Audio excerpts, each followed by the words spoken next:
Assalamualaikum anak-anak. Waalaikumsalam. Oke, kita berjumpa lagi di pelajaran kimia yang kita sukai ini ya.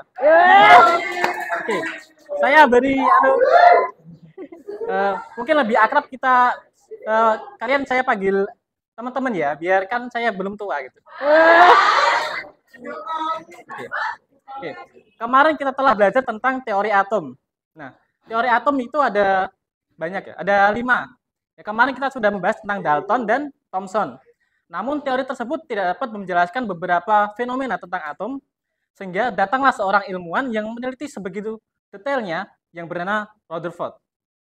Nah, jadi ceritanya Rutherford ini penasaran dengan percobaan-percobaan yang telah dilakukan oleh Thomson dan Dalton, sehingga dia ingin mencari gimana sih bentuknya atom itu, gimana sih bentuknya elektron, proton, dan inti atom itu.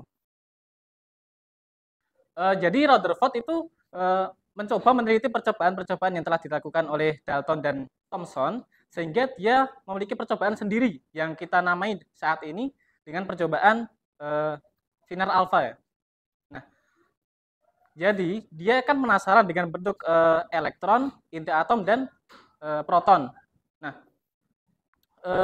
kan kalau Thomson kemarin kan kita sudah tahu bahwa Thomson teorinya itu atom berbentuk seperti roti kismis, atau kita bisa lihat di sekitar kita seperti roti onde-onde ya.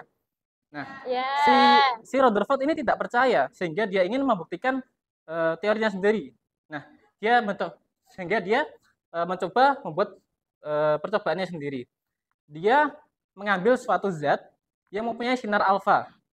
Sinar alfa itu merupakan sinar radioaktif yang jika ditembakkan kepada suatu atom tersebut akan terhamburkan. Dan sinar alfa ini mempunyai muatan positif. Jadi ini ada suatu zat yang mempunyai sinar alfa, terus dia meletakkan suatu lempeng emas di depannya persis. Kemudian dia mengelilingi lempeng emas dengan suatu selimut gitu lah. Nah, setelah dibuka, apa yang terjadi? Saat dia dibuka, terdapat bercak-bercak sinar alfa. Nah, ada yang di sini, ada yang di sini, dan bahkan ada yang di sini. Nah, apa artinya? Artinya terdapat sinar alfa yang diteruskan, ada yang dibelokkan, dan bahkan ada yang dipantulkan. Nah, coba kita melihat lebih dalam dari inti atom, dari suatu atom. Nah, kita ibaratkan atom seperti bulat-bulat. Jika kita zoom 100.000 gitu, 100.000 kali. Nah, di sini ada sinar alfa. Jika sinar tersebut diteruskan, sinar tersebut hanya lewat gitu. Nah, dia ditembakkan, dia hanya lewat. Tapi jika sinar tersebut dibelokkan dari sini, terus dia dibelokkan ke sini. Nah, jika sinar tersebut dipantulkan dari sinar alfa dia ke sini, lalu dipantulkan di sini. Nah, jadi si Rutherford ini membuat hipotesis bahwa ada sinar yang ada diteruskan, ada yang dibiaskan, dan ada yang dipantulkan. Nah, sehingga si Rutherford berteori bahwa ada sinar alfa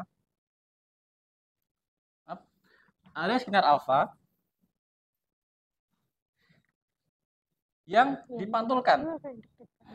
Nah, apa artinya? Kita tahu bahwa sinar alfa kan muatannya positif. Nah, bagaimana dia bisa memantul? Nah, dia bisa memantul jika di tengah sini ada sesuatu yang besar dan bermuatan positif juga.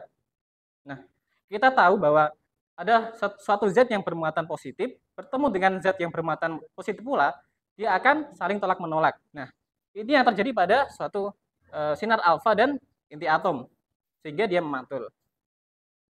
Nah, bagaimana jika ada yang dibelokkan? Nah, jika dibelokkan, dia tidak hanya menabrak di tengah inti atom, tapi hanya di pinggir-pinggirnya, sehingga dia hanya dibelokkan gitu. Nah, bagaimana jika dia yang diteruskan?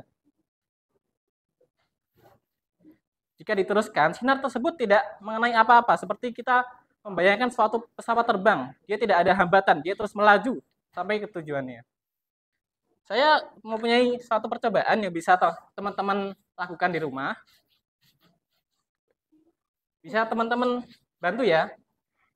Tunjuk aja. Di sini. Yuk, Tania bisa ke depan. Yeay. Gimana ini Pak cara mainnya? Nah, ini. Kita ibaratkan satu marik-marik yang berwarna merah ini sebagai partikel sinar alfa. Kita masukkan sinar alfa. Ini tarik dulu.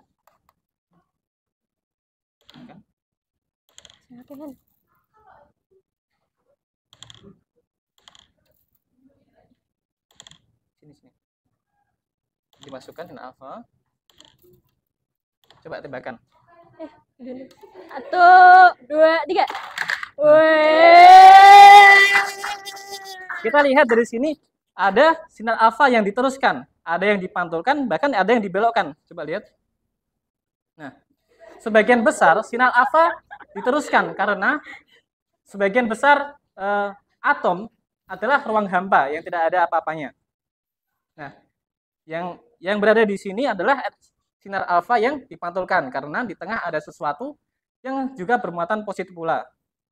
Yang ini dibelokkan karena dia hanya menyerempet sedikit inti atom dari suatu atom emas tersebut.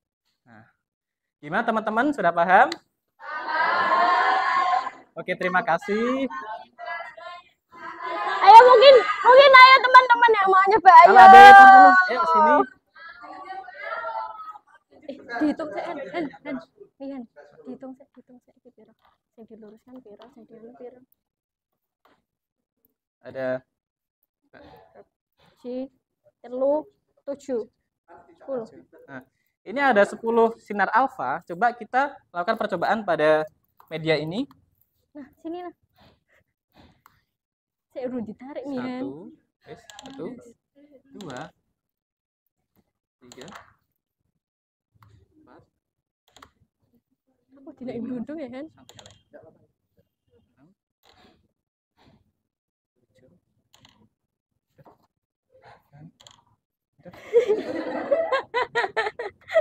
Udah cukup Pak. Ini tidak muat ini Pak.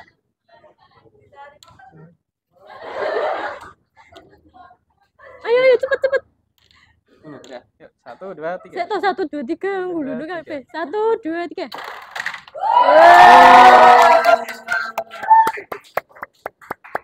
Coba lihat. Nah, Ya, dari perbandingannya dihitung. dari 10. Nah, Hitung. Nah, yang di sini berapa anak? Di sini ada 1, 2, 3, 4, 5. Yang diteruskan ada 4. 5 Ada 5. Bapak. Yang diteruskan ada 5. Yang di sini berapa anak-anak? Sini Kak. Ada 2. Ada 2. Yang dibelokkan ada 2. Di sini berapa anak-anak? Ada 1. Ada 1. Nah, kita lihat perbandingannya. Yang terbanyak adalah yang diteruskan. Ada yang diteruskan. Nah, sehingga kita dapat bagaimana kesimpulan yang bisa kita tarik dari percobaan kita kali ini. Suatu atom sebagian besar adalah ruang yang hampa, sehingga yang diteruskan lebih banyak daripada yang dipantulkan dan dibelokkan. Terima kasih, sekian hari ini yang bisa saya sampaikan. Kurang lebihnya mohon maaf. Wassalamualaikum warahmatullahi wabarakatuh.